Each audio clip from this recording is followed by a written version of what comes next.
Hey, welcome to the train layout. Get ready for some more randomness.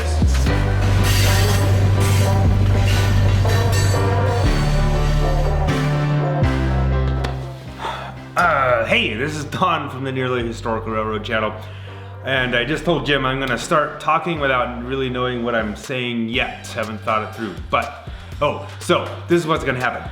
We've been working on the mill area over by Morrison, and I'm just gonna take a little break from that because I was sitting and I was watching YouTube videos of a train layout, actually my train layout, and I kept seeing this hole on this layout, and it's like, boy, that thing is kind of ugly, and it's like, it wouldn't take too much to do something with that. So I'm gonna work on that.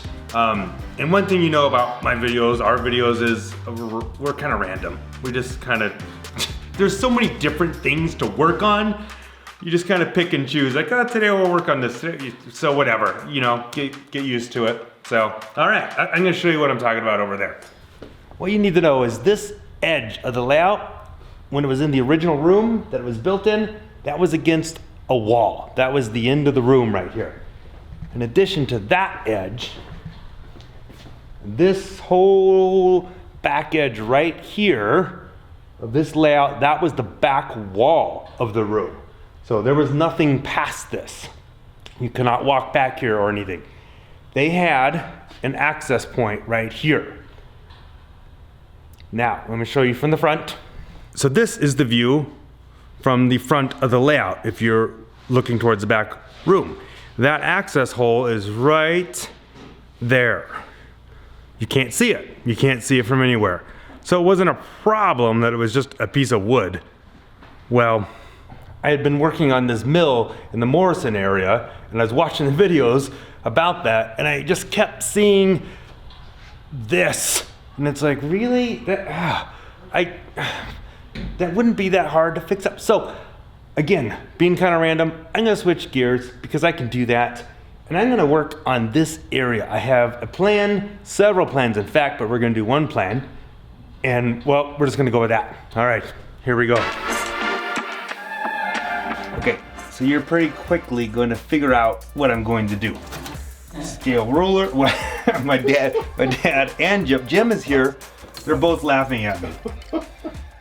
Okay, scale ruler, HO, 60 feet is there.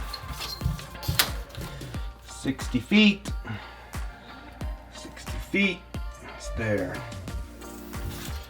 And I gotta make it square. I don't have a square. I'm gonna find some kind of square thing.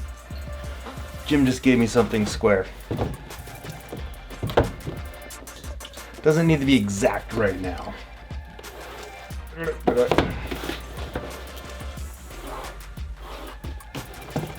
Look, wait, let me go get some scissors.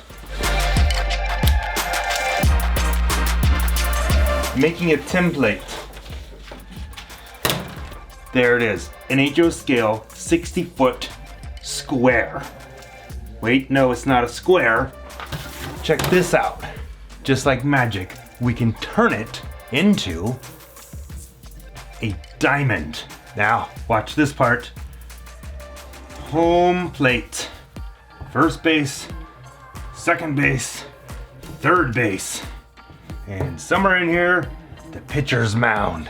And just like that, we've made a template for a softball field. At least the diamond anyways. You know, outfield would be out here, whatever space we have. Let's go check this out on that board and we'll go from there. So we can use this as a template to kind of figure out where we want this ball field to actually be. Over there, who knows? But what I'm gonna do first is this board, we're still gonna let it be kind of a pop-out thing. I need to modify this thing. We're gonna take off this ridge because we don't need that because that was kind of hiding the view.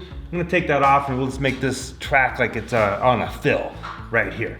Then we'll fill this in with some styrofoam or something, keep it light-ish so we can pull this out. Let me get this mounted better. All right, I'm gonna work on that. Yeah, so we still want this to be a pop-out. So one of my ideas is since it's a pop-out, I thought, well, maybe we can make a couple different pop outs that all fit in here and they can be different scenes. So a baseball field, and maybe there's one that is like a dirt racetrack. So everyone in town goes out to the track, races their cars around, that kind of stuff. Maybe there's a third one, you pop it out and it's a cornfield.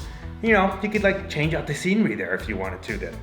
Yeah, so we're starting with the baseball field, so it's not a piece of plywood right now. All right.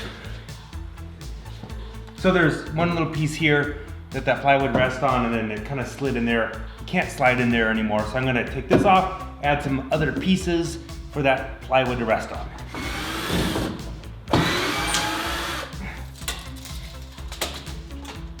$18, a little tight. All right.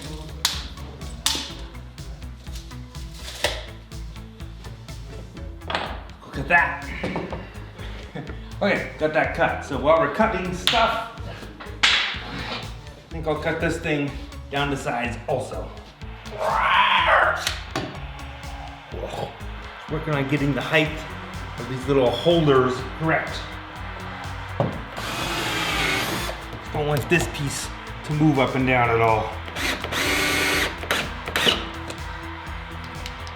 Let's see if it's level.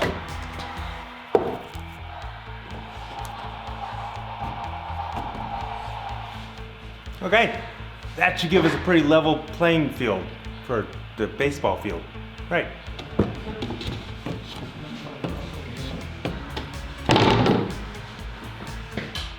Plywood is almost too small. Back and forth this way. Okay, so I got this in here and it's nice and flat. A little bit of a gap here, maybe it's okay, I don't know. But I think I'm probably gonna put the baseball diamond here.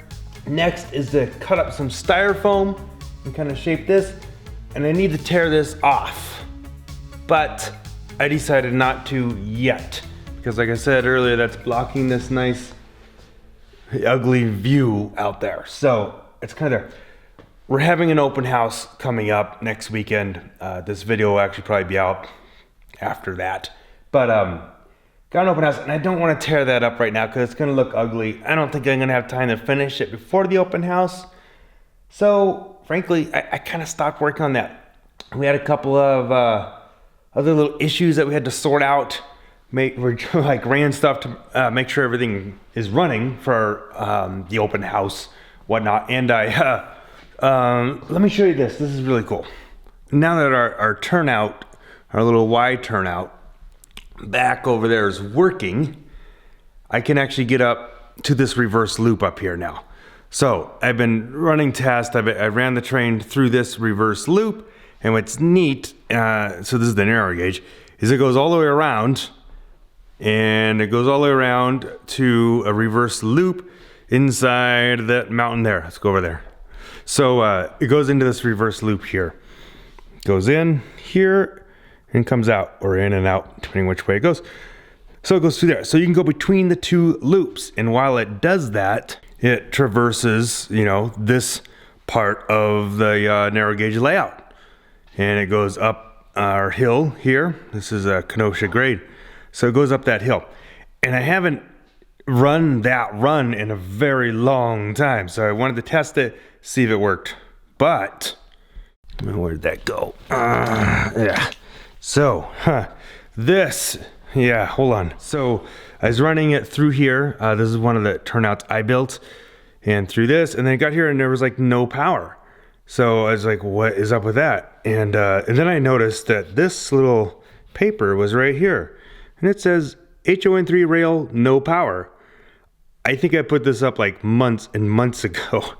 So I didn't record it because it's not real exciting, but I got a feeder connected to that now. So that comes off.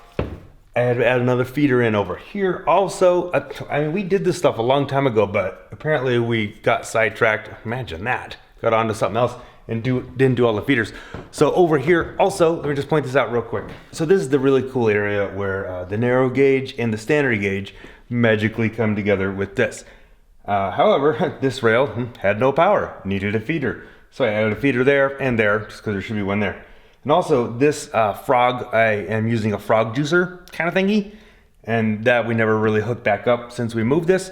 So I got that working, so everything has power now, and it actually all runs now. I ran it once all the way through, and it worked. So that's cool. Since, you know, we've changed this out, we've never really run from reverse loop to reverse loop. Yeah, so look, see this? I usually leave like at 9:30. Yeah. So speaking of reverse loops, this is what I've been working on lately. We've been working on this one. So through the wall here though, let me show you. Oh wait, since we're in this little area where the intermodal yard is back behind my head over there, and our programming track over here, since we brought this through the wall, we haven't had the programming track actually wired in to our little toggle switch. So my dad got that done tonight. So that's good. We can program stuff and run it right out onto the layout. That is a first. That's pretty cool. So let's go inside to that part of the loop in there and let me show you something.